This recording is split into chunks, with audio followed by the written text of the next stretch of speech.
உள்ளதை உள்ளதென்றும் இல்லதை இல்லதென்றும் சொல்லுங்கள் என்று சொன்ன நம் கருணாமூர்த்தியான இயேசு கிறிஸ்துவின் திருநாமத்தினாலே உங்கள் அனைவரையும் நான் வாழ்த்துகிறேன். ஓவாள வண்டி அடுத்த செய்தி என்ன, அடுத்த குறுஞ்செய்தி. நிறைய பேர் கேள்வி கேட்குறீங்க, நிறைய பேர் வந்து நல்லா இருக்குது, புதுசாக இருக்குது, புதிய விஷயங்கள்னு சொல்கிறீங்க. ஆனாலும் இதை நாம் நம்முடைய வாழ்க்கையில் கடைபிடிக்கிறோமா? அது ரொம்ப முக்கியம் இல்லையா? இன்றைக்கி நம்ம பார்க்க போகிற விஷயம் என்னென்னா, கிறிஸ்மஸ்க்கு இன்னொரு புதிய விளக்கம் என்னென்னா, ஹாப்பி பர்த்டே டு பைபிள், வேதாகமத்திற்கு பிறந்த நாள். வார்த்தை மாம்சமாகி அப்படின்னு சொல்லப்பட்டதுனால அவர் இந்த பூமிக்கு வந்தது, வார்த்தையானவர் பிறந்தார். அதனால் இது வந்து ஒரு பைபிளுடைய பிறந்த நாள், வேதாகமத்தின் பிறந்த நாள். அப்போ அந்த வேதாகமம் என்றால் அதை எப்படி சொல்கிறோம்? சத்திய வேதாகமம் என்று சொல்லுகிறோம். சத்தியம் அப்படின்னாலே அது உண்மை. அந்த உண்மைன்றதுக்கு ரெண்டு பேர் இருக்குது. ஒன்று வந்து சத்தியம், ரிதம் அப்படின்னு சொல்லுவாங்க. ரிதம், சத்தியம் என்பது உண்மையை குறிக்கிற சொற்கள். அந்த ரிதம் என்றால் என்ன, சத்தியம் என்றால் என்ன அப்படின்னு பார்க்கும்போது, ரிதம் அப்படின்றத வந்து எவ்விதமாக சொல்லப்படுகிறது? அது வியாவகாரிக உண்மை. சத்தியம் என்பது பாரமார்த்திக உண்மை. சரி, இந்த வியாவகாரிக உண்மைக்கும் பாரமார்த்திக உண்மைக்கும் என்ன வித்தியாசம் அப்படின்னு பார்த்தீங்கன்னா, சூரியன் கிழக்கில் தோன்றி மேற்கில் மறைகிறது அப்படின்னு சொல்கிறோமே, அது வந்து வியாவகாரிக உண்மை. இல்லைங்க, அப்படியெல்லாம் இல்லை, நம்ம கண்ணுக்கு அப்படி தெரியுது, அது ஒன்றும் மறைஞ்செல்லாம் போயிடல. கிழக்கில் தோன்றி மேற்கில் மறைவது நம் கண்ணுக்கு தெரிகிறது, ஆனால் சூரியன் எப்போதும் போல செயல்பட்டு கொண்டிருக்கிறது என்று சொல்லுகிறோமே, அதுதான் பாரமார்த்திக உண்மை.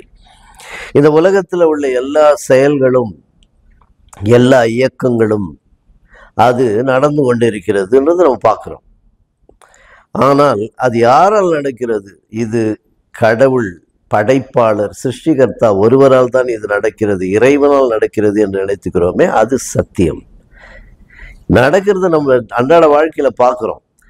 அந்த செயல்கள் எல்லாமே வந்து அது வியாவகாரிக உண்மை. அப்போ இந்த சத்தியம் என்று இரண்டாவது குறிக்கிற அந்த சத்தியம் என்பதற்கு அது மூன்று சொற்கள் சேர்ந்தது, மூன்று சொற்கள் இணைந்தது தான் சத்தியம். சத் அப்படின்னா அது அழிவில்லாதது, தீ என்றால் அழியக்கூடியது, எம் என்றால் இந்த அழிவில்லாததும் அழியக்கூடியதும் ஒன்று சேர்வது, அதுதான் வந்து சத்தியம். நானே வழியும் சத்தியமும் ஜீவனுமாய் இருக்கிறேன் என்று சொன்னவர் இயேசு கிறிஸ்து. அதனால தான் அவர் சத்தியம். அந்த சத்தியம் பிறந்த நாள் தான் கிறிஸ்மஸ். அந்த சத்தியம் இந்த உலகத்திற்கு வந்து அந்த சத்தியத்தை நாம் சொல்லுவதற்காக கொண்டாடப்பட வேண்டிய ஒரு பண்டிகை தான் இந்த. அப்போ இந்த சத்தியம் என்று சொல்லும்போது நமக்கு எது நினைப்பூட்டுகிறது? அன்றாடம் நாம் வாசிக்கின்ற வார்த்தை, வேதம், வசனம், பைபிள். இந்த சத்தியத்தை நமக்கு கொண்டு வந்து சேர்த்தவர்கள் எப்படின்னு பாருங்களேன். ஆங்கிலத்தில் முதல் வேதாகமத்தை மொழிபெயர்த்து ஆங்கிலத்து முதல் பைபிளாக வந்தது வந்து விக்லிஃப் அவங்க எழுதுனாங்க. விக்லிஃப் அவர்கள் மொழிபெயர்த்த போது என்ன நடந்தது? லத்தீன் மொழியை தவிர வேறு எந்த மொழியிலும் வேதாகமம் இருக்கக்கூடாது என்பது சட்டமாக இருந்த காலகட்டம். யாருமே அதை மொழிபெயர்க்க கூட கூடாது. நீ வேதத்தை வாசிக்க வேண்டும் என்றால் லத்தீன் மொழியை கற்றுக்கொண்டு வாசிக்கலாம் என்று இருந்த காலகட்டத்தில் துணிச்சலோடு ஆங்கிலத்திலே மொழிபெயர்த்தார். ஆனால் அது என்ன நடந்ததுன்னா, அவரை அந்த வேதாகமத்தை அதை எரித்துவிட வேண்டும் என்று இவர்கள் சட்டம் இயற்றினார்கள். அப்போ இது 1380களில் நடந்த மொழிபெயர்ப்பு. ஆனால் அந்த சட்டம் பாராளுமன்றத்திலே நிறைவேற்றப்படும் போது 1401, அந்த நேரத்தில் வந்து விக்லிஃப் அவர்கள் மரித்து விட்டார். அவர் இறந்து 17 வருடங்கள் ஆகிவிட்டன. ஆனாலும் அந்த வன்மம், இந்த தண்டனை சட்டப்படி நிறைவேற்றப்பட வேண்டும் என்று சொல்லி விக்லிஃபுடைய கல்லறையை மீண்டும் தோண்டி எடுத்து அந்த எலும்புகளை, விக்லிஃபுடைய எலும்புகளை எரித்தார்கள், சாம்பலாக்கினார்கள். திருச்சபை தான் எதிராக இருந்தது முதல்ல. அடுத்து மொழிபெயர்த்தவர் என்று வரும்போது டிண்டேல். ஜெர்மனி தேசத்திலே அச்சு இயந்திரம் கண்டுபிடிக்கப்பட்டது அப்படின்னு தெரிஞ்ச உடனே இங்கிருந்து அவர் அவ்வளவு தூரம் கப்பல் பயணமாக சென்று அந்த அச்சு இயந்திரத்தின் மூலமாக ஆங்கில மொழிபெயர்ப்பை செய்து அந்த வேதாகமத்தை கள்ளத்தோணியிலே இங்கிலாந்து தேசத்திற்கு அவர் அனுப்பி வைத்தார். விநியோகப்பட்டது. மீண்டும் சட்டம், எல்லா இடத்திலும் அதை கண்டுபிடித்து எரித்தாக வேண்டும் என்று அவர்கள் அந்த 15ஆம் நூற்றாண்டில் நடந்தது.